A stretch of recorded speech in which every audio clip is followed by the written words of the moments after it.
சேரிகளில் பாஜக நுழைய முடியாதது ஏன் என்றும் சனாதனத்தை தாங்கள் எதிர்ப்பது எதனால் என்றும் சரமாரியாக கேள்வி எழுப்பிய இயக்குனர் ப. ரஞ்சித் பேசியது வைரலாகி வருகிறது.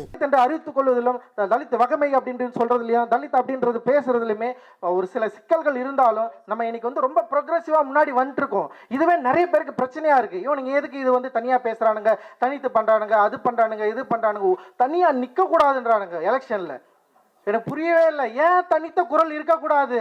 இத்தனை ஆண்டுகளும் அப்புறம் என்ன பண்ணீங்க? எப்படி பிஜேபி உள்ள வந்தது தமிழ்நாட்டுக்கு? யார் மூலமா உள்ள வந்தது? நான் உள்ள விட்டேன். ஒரு சேரியில கூட இன்னும் நல்லா நுழையவே முடியலையே.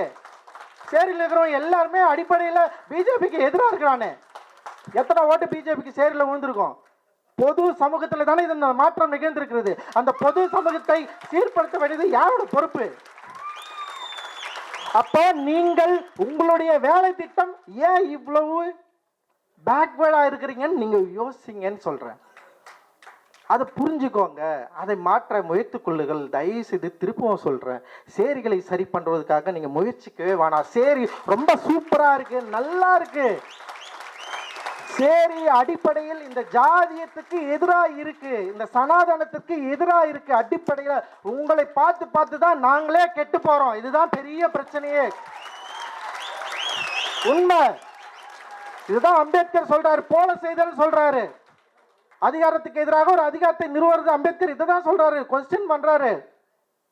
அவன் ஜாதியை போற்றுகிறான், அதனால தலித்துகளும் என்ன பண்றான், அவன் பேசுறான். இப்ப அவன் தான் அதான் சொல்றான், குடிப்பெருமை பேசுங்க அப்படின்றான். டே, குடிப்பெருமை பேசுங்கடா, ஏன்னா அவங்க பேசுறானுங்களா, அதனால நம்மளும் பேசிக்கணும்.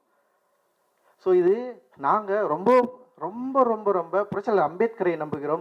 அவரை நம்பியதால் ஒரு வெளிச்சத்தோடு இருக்கிறோம். அந்த வெளிச்சம் நிச்சயமாக சாதியத்துக்கு ஆதரவாகவோ மதத்துக்கு ஆதரவாகவோ எங்களை இட்டு செல்லாது. எல்லா சேரிகளும் அதுக்கான விழிப்புணர்வு வேலை செய்ய எங்கள் கிட்ட ஆட்கள் இருக்கிறார்கள். நாங்கள் அதற்காக தான் வேலை செய்து கொண்டே இருக்கிறோம், ஒவ்வொரு ஊரிலும் ஒவ்வொரு சேரிலும். ஸோ சேரியில் இருக்கிறவங்களை பத்தி நீங்க கவலைப்படுறது கொஞ்சம் விட்டு ஊர் திருவை பற்றி கவலைப்படு.